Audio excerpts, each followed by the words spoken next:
बात क्योंकि अब जो सुनया थी उसको सब सहन नहीं हो रहा था। अब तो ईर्ष्या में स्वयं चली जा रही थी, एकदम मदन होती चली जा रही थी।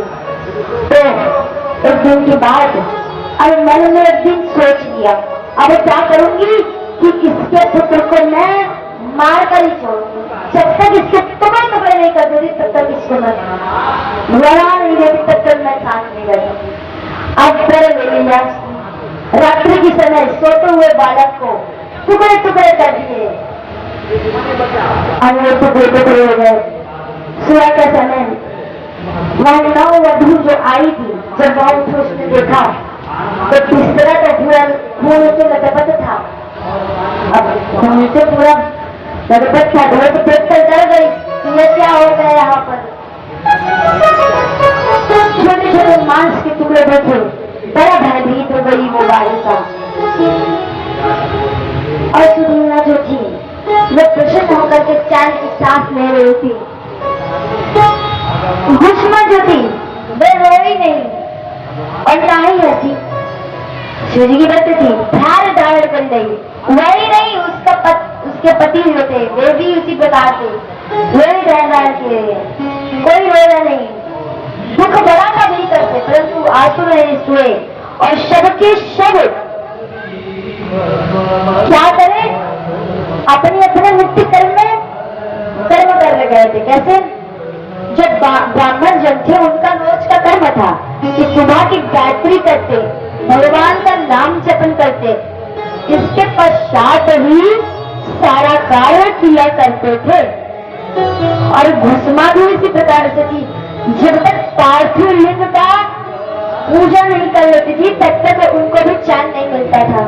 तो भले ही पुत्र की मृत्यु हो गई है, कोई रो नहीं है, मन से बड़ी दुखी है कि पुत्र की मृत्यु हो गई है, मन हाय हाय मचा रहा है, परंतु फिर भी धैर्य धारण किए हुए अपने नित्य कर्म कर रही है। अपना भगवान किसी का पार्थिव लिंग बनाकर पूजा कर रही है। अब बड़ी परेशान हुई घुष्मा, परंतु उसका धैर्य जो था वो टिका नहीं, बिल्कुल एकदम धैर्य धारण की हुई आत्मा। तभी तक बाहर जो सुविधा थी वह भी निकल गई, वह भी झूठे ही मगरमच्छ के आंसू निकालने लगी। हाय राम, ये क्या हो गया, झूठा रहना शुरू कर दिया इत्यादि सही बड़े दुखी हुए। उसके पश्चात अब तो चारों तरफ दुख का माहौल फैल गया। वो जो घुष्मा थी उसका भगवान का इतना दृढ़ निश्चय था, यदि कोई और व्यक्ति होता और इतना संकट विपत्ति पर जाती तो क्या कहता, पता नहीं भगवान कहाँ पर चले गए हैं, हमें तो समझ में नहीं आ रहा है, इतनी पूजा करते हैं फिर भी पता नहीं ऐसा क्यों हो गया। तो जब आपने ये शब्द कहा ना कि इतनी पूजा करते हैं, जिसका मतलब क्या हुआ ना कि आप बता रहे हैं कि आप भगवान की इतनी भक्ति करते हैं। और जहाँ पर ये बात आ जाए कि हम इतनी भगवान की भक्ति करते हैं ना, तो वहां पर एक भक्त कहीं पक्का भक्त नहीं बना है, बिल्कुल नहीं बना है। देखिए प्रेम और भक्ति दो चीज ऐसी होती है जो कभी दिखाई नहीं जाती, ना कभी जताई जाती है। भक्ति कभी जतानी नहीं चाहिए कि आज हमने इतनी माला फेरी भैया, सबको गा गा के बताओ कि आज हमने 3 माला फेरी है, फिर बताओ कि हाँ आज हमने 3, ऐसे भक्ति नहीं होती। और मन में नाम जप रहे हैं तो सबसे बताओ आज हम मन में नाम जप रहे हैं, ऐसी भक्ति नहीं होती। भक्ति करो परंतु भक्ति का वर्णन किसी से मत करो। तो भक्ति कभी भगवान को ये दिखाने के लिए नहीं होती कि अरे हमने तो आपकी तेरी भक्ति की, हमने तो आपका इतना नाम जपा, परंतु फिर भी आज आप हमारे साथ छोड़ के चले गए। भगवान कहीं साथ होते नहीं जाते, इंसान साथ छोड़ सकता है बल्कि भगवान कभी साथ नहीं छोड़ सकते।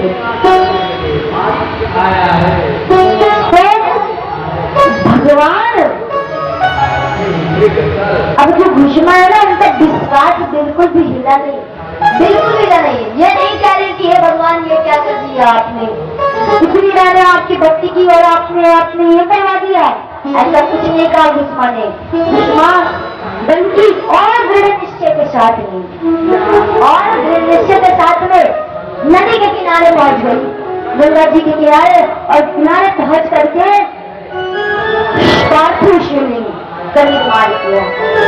पार्थिव शिवलिंग का निर्माण करके वहीं पर शिव जी के सामने कहने लगी कि हे शिव जी, सदैव मैंने आपका पूजन और भक्ति की है, आप ही के द्वारा मुझे वह पुत्र प्राप्त हुआ था, और मैंने आपसे कहा था कि यह जो पुत्र है मैं सदैव आपके चरणों में समर्पित करके रखूंगी। तो मैं बस इतना जानती हूँ कि वह पुत्र मेरा नहीं बल्कि आपका था।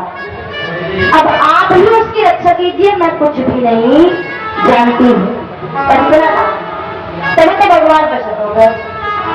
भगवान प्रसन्न होकर के साक्षात प्रकट हो गए और प्रसन्न होकर के कहे कि ये उसमें जो तुम्हारी भक्ति है सदैव अटल रहने वाली है, तुम्हारी जो मेरे प्रति भक्ति है ना वो अटल रहने वाली भक्ति है, उस भक्ति से तुम्हें कोई डिगा नहीं सकता है।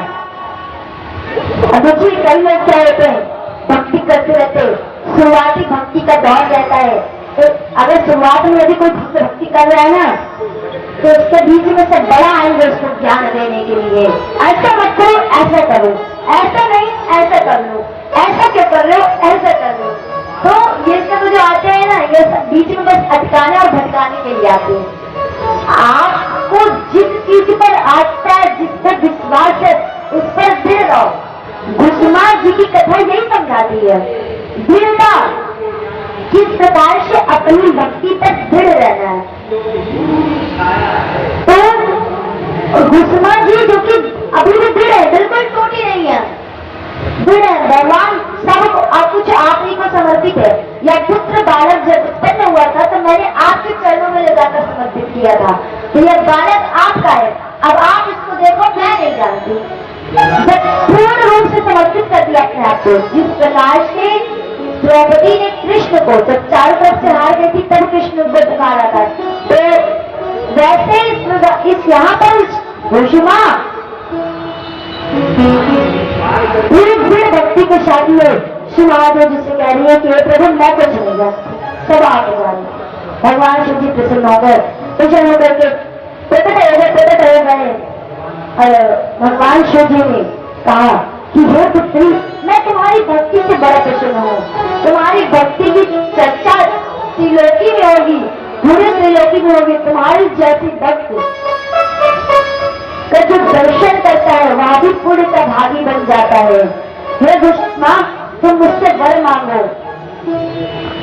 कृष्ण ने कहा, हे शिव जी, यह जो मेरा बालक है निश्चित रूप से इसकी मृत्यु जो हुई है बड़ी भयानक मृत्यु हुई है। क्यों? क्योंकि टुकड़ों में काट दिया गया था उसे। पिता बोले कि बड़ी भयानक मृत्यु हुई है, बड़ी भयानक मृत्यु हुई है, इस निश्चित रूप से इसकी आत्मा भटकेगी। बस आप इतना कर दीजिए कि इसकी जो आत्मा इसको तृप्ति हो जाए और मेरा बालक पुनः जीवित हो जाए। इतना कहते ही श्री महादेव जी, क्योंकि भस्मा ने इतना ही कहा शिव जी से, श्री महादेव जी प्रसन्न हो गए और प्रसन्न होकर के पल भर में, जितने भर में परम भक्ति है ना उतने भर में भगवान शिव जी ने पुनः उस बालक को जीवित कर दिया और वहीं पर खड़े हो गए। तब उस घुसमा से कहा प्रभु ने कि हे घुसमा, यदि तुम्हें और भी कोई वर मांगना हो तो प्राप्त करो। उस भक्त ने कहा कि हे प्रभु, मुझे कुछ नहीं चाहिए, मुझे आप अपनी ऐसी भक्ति दो कि मेरी भक्ति और दृढ़ हो जाए आपके प्रति। और यहाँ पर जो मैं पार्थिव लिंग बनाई हूँ ना, यह पार्थिव लिंग मेरे नाम से जाना जाए, तब से वही शिवलिंग घुसमेश्वर नाम के विख्यात हुए। मेरे घुसमेश्वर नाम भगवान की, तो वो भक्त के नाम से वहां पर विख्यात हुए। घुसमा नाम की जो भक्त थी उसके नाम पर वहां पर विख्यात हुए। तो भक्त के नाम पर विख्यात हुए भगवान वहां पर। और श्री शौनक जी सुन रहे हैं, कथा को श्रवण कर रहे हैं, घुसमेश्वर जी का ख्याल सुन लिया। क्या घुसमेश्वर जी की पूजा करने से क्या लाभ होता है? तो सूत जी कहते हैं कि हे शौनक जी, देखिए जितने भी शिवलिंग है पृथ्वी पर भारतवर्ष में इत्यादि भी कई स्थानों पर शिवलिंग है, परंतु भारतवर्ष में जितने शिवलिंग है उससे उतने कहीं और शिवलिंग नहीं है। तो जितने भी शिवलिंग है सभी शिवलिंग का, जितने भी शिवलिंग है सभी शिवलिंग में आप जिस स्वरूप में भगवान को देखेंगे उसी स्वरूप में भगवान आपको दिखेंगे। यदि आप इन महादेव जी का भी दर्शन कर रहे हैं और मन में क्या इच्छा है, आप सोच रहे हैं कि अभी आप जिन शिवलिंग का दर्शन कर रहे हैं वो साक्षात, क्योंकि श्री महापुराण ने कहा कि भगवान श्री शिव जी माँ के एक शक्तिपीठ के साथ में विराजमान होते हैं, तो यहाँ पर भी एक शक्तिपीठ निश्चित रूप से विराजमान है। तो मन में आप ये सोच करके भगवान शिव जी का दर्शन कर रहे हैं कि हम जो शिव जी का दर्शन कर रहे हैं वो तो साक्षात श्री विश्वेश्वर शिव जी है और बेलपत्ती चढ़ा रहे हैं तो उन्हीं के नाम पर चढ़ा रहे हैं, तो क्या होगा? आप भले ही यहाँ पर उसे अर्पित कर रहे हैं परंतु भगवान जान जाएंगे कि किसके नाम पर अर्पित कर रहा है, विश्वेश्वर नाम पे। तो इससे क्या होता है, भगवान और भी प्रसन्न हो जाते हैं। तो इस प्रकार से शून्य यदि कहीं पर भी शिवलिंग हो, आप जिस नाम से, क्योंकि भगवान के 12 ज्योतिर्लिंग है, इसके बाद भी भगवान के अनेकों स्वरूप है और अनेकों लिंग है। तो लिंगों को जब आप किसी भी लिंग में देख करके आप माला पुष्प फल इत्यादि अर्पित करेंगे तो जिनका नाम लेकर के आप करेंगे अर्पित नाम, वही उन्हीं को प्राप्त हो जाएगा।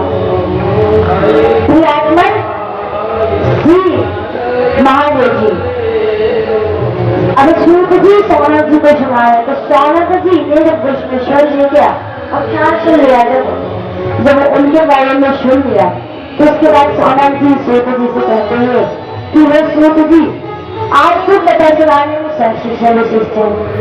अब आप हमें ये बताइए कि जो रामेश्वर में श्री भगवान है, क्योंकि जो रामेश्वर में श्री भगवान है उनका भी आप हमें चरित्र वर्णन सुनाइए। तब सूत जी बोलते हैं कि वो सौनक जी जो भगवान रामेश्वरम जी है उनका स्वरूप बहुत अद्भुत है, क्योंकि उनको स्वयं राम जी, देखिए श्री महापुराण के मुताबिक प्रति खंड में बताया गया है कि भगवान महादेव जिस समय माँ सती राम जी की परीक्षा लेने के लिए गई थी उस समय और उससे पहले जब यहाँ लीला नहीं हुई थी, उस समय उससे पहले श्री राम जी को भगवान ने वर दिया था और उस वर में कहा था कि आप सदैव मेरे अधीश्वर रहेंगे। उस समय भगवान श्री राम के रूप में रहे थे, विष्णु रूप में थे, अर्थात महाविष्णु स्वरूप में थे। तो महाविष्णु ही तो राम बन क्या है, तो उनको यहाँ वर दिया था तो सदैव उनके अधीश्वर रहेंगे। और उसी समय उन्होंने सत्यनारायण का भी उनको दिया था कि आप सत्यनारायण स्वरूप में रहेंगे। तो सत्यनारायण स्वरूप और राम स्वरूप और विष्णु स्वरूप सारे स्वरूप नहीं तो उनको वर दिया था। अब सदैव उनके अधीश्वर थे। कुछ सती खंड में लिखा गया है कि भगवान ने ऐसा वर शिव जी ने ऐसा वर श्री महाविष्णु को दिया था और वही महाविष्णु जी त्रेता में श्री राम जी का अवतार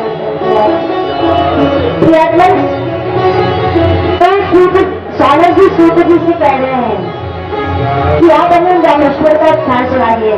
तो पहले तो रामेश्वर जी का आख्यान सुनाया कि किस प्रकार से श्री राम जी का जन्म हुआ और जन्म होने के पश्चात कैसे उनको वनवास में जाना पड़ा, उसके बाद उनकी पत्नी का हरण हुआ, सीता मैया का हरण हुआ।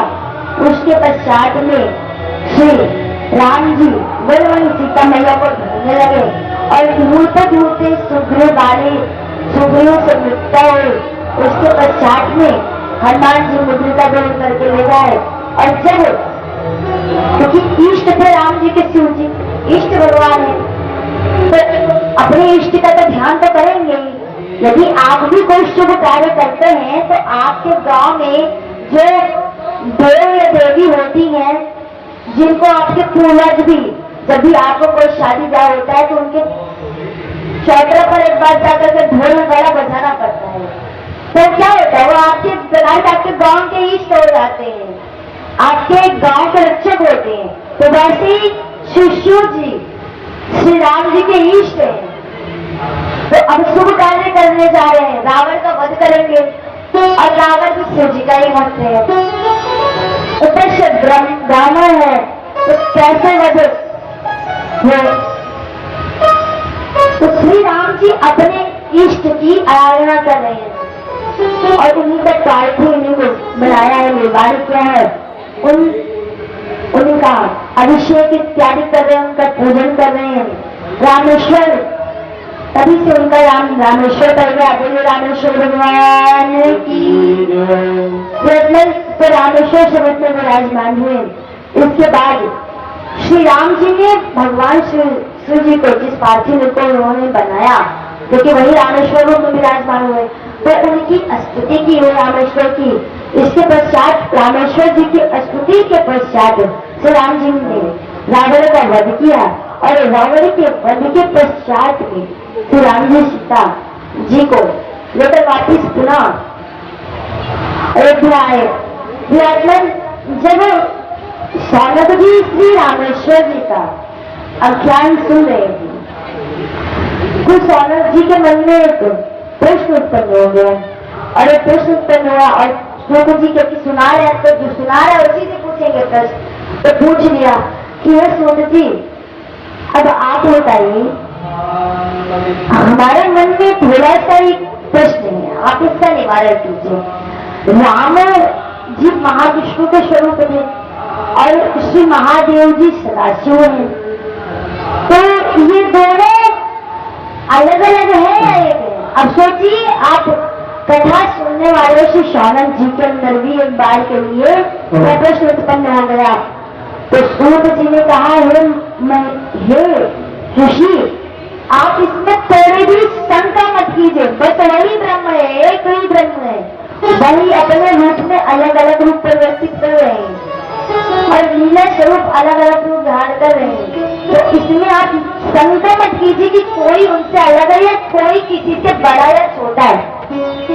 किसी चीज को भगवान ने बताने के लिए क्या किया, राम जी ने अपना इष्ट श्री शंकर जी को माना और श्री शंकर जी ने अपना इष्ट राम जी को माना, इसी शंकर का निवारण करने के लिए, क्योंकि जानते थे भविष्य में आने वाले जो कुछ भक्त हैं, जो भक्त बनते रहेंगे, तो उनके मन में यह निश्चित रूप से प्रश्न उठेगा कि वे बड़े या वे बड़े, तो इसलिए इसका निवारण पहले से कर दिया गया, शिव जी ने पहले कर दिया। इसलिए उन्होंने श्री राम जी को अपना इष्ट बना लिया और श्री राम जी ने श्री शंकर जी को अपना इष्ट बना लिया। ये इन दोनों की एकता का महाप्रमाण है, इसलिए कभी भी शंका नहीं करनी चाहिए कि वे उनसे बड़े या वे उनसे छोटे, दोनों एक दूसरे के बराबर हैं।